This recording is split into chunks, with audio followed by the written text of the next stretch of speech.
Hi friends, and welcome back to my channel. If you are new here, my name is Wendy, and today I'm going to go over my August reads.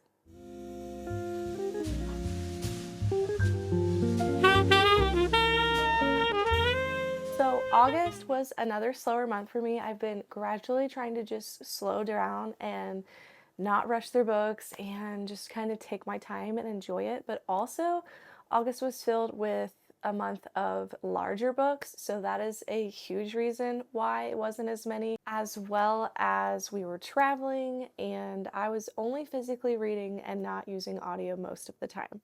So honestly, it has made my reading experience so much more enjoyable, and I'm probably going to stick to just trying to be slower. However, I do have a readathon coming up in September, so you will probably see my reads spike just a little bit, and then after that, it'll probably lower a little bit again. So I want to go over my 3 DNFs for the month. The first one is The Stolen Queen. I really had high hopes for this one. I love the cover and I thought that it sounded like something that could be really interesting.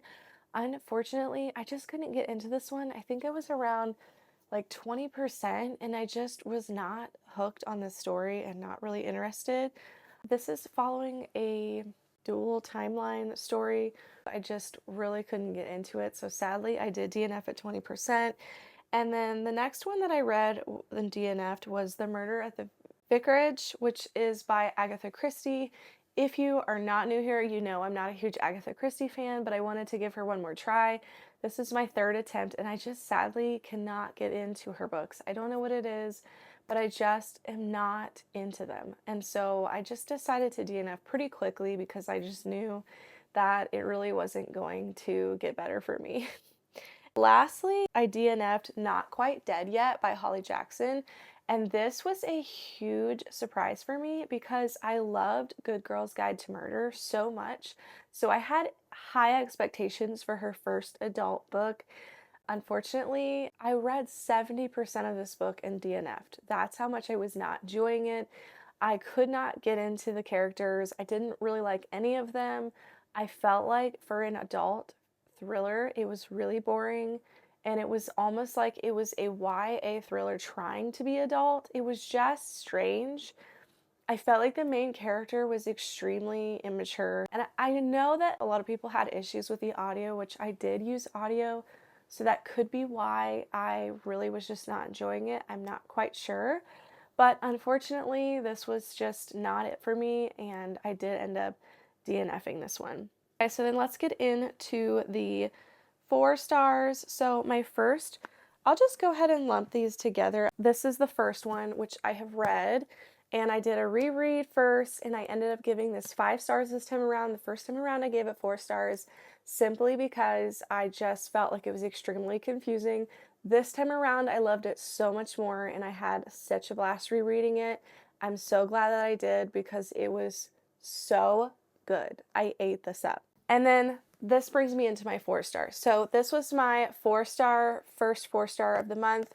I loved this, but I just feel like that it was not as interesting of a storyline as the first book. I feel like it was really repetitive, and I just kind of feel like nothing was happening for a good portion of this book. And so sadly, I just didn't connect with the plot of this one. I have to say that CrescentCity is my least favorite of Sarah J. Maas, if you can consider a 4-star a least favorite, but I just really don't connect as much with this storyline as I do her other books. I still, of course, want to read the third one and I want to know what happens, but I don't think that this is going to be a series that is very memorable to me.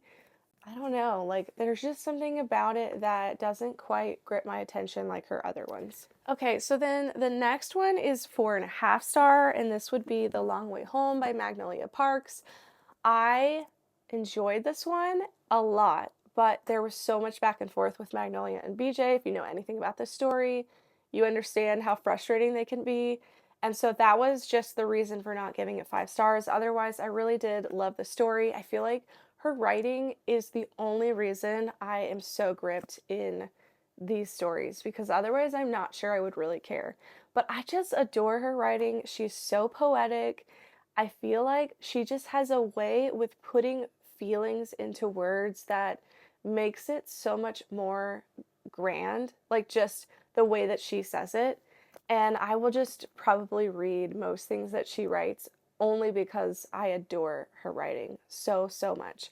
So this one was 4.5 stars because I did enjoy it a lot more than the first Magnolia. And so I went straight into Daisy Hates the Great Undoing because I was just really in the story at the time. I'm so glad I did. Ate it up. I mean, I just blew through this one, and it was my first 5 stars of the series. I loved Daisy's story a whole lot more than Magnolia, but I'm starting to feel kind of split between the two because I did just recently read the last book of Magnolia, and I just feel like I'm pulled in both directions, and I feel like they're both amazing in their own way. Daisy is probably a little bit higher for me, but honestly, I think they're both pretty even now. But this one was definitely my favorite so far. I just ate this up. The action in this book is a lot higher than the others, and I think that's what I just gravitate towards more is action, and that's mostly why she's probably getting the higher ratings. But I have to say that my highlights are a lot more in Magnolia's story. So anyways, you'll just have to find out what I rated the last book of Magnolia in the next month, but I did end up finishing that. And then the last book that I read was Martha's Vineyard. I should have lumped this earlier, but this was for my book club. And so the reason you're actually getting my reviews later is because I wanted to make sure that this was after my book club discussion because I didn't want to share my rating yet. And I did end up giving this 4 stars. This was such a great historical fiction. I highly recommend it, especially reading it in the summertime. It was a really great book to end the summer off. This is following a few different characters and a few different timelines, and I just, basically the war is going on, and this is following Martha's Vineyard where there's like a base nearby and there's just some activity going on kind of close to home to where they're living. So it's following their life as they are on the sidelines of this, as well as their brother goes into the war and the things that come along with that. They start a book club for the troops, but also for the people back home. And it is just such a good story. I was really surprised at how much I really enjoyed this one. I absolutely love the audio. I highly recommend it. Just a great end to the summer. So definitely pick that one up. That's all I have for you guys though this month. Again, it was just a shorter month. I hope that you guys enjoyed this video. Let me know in the comments below what was your favorite read of August. And until next time, friends, remember to read what inspires you. Bye!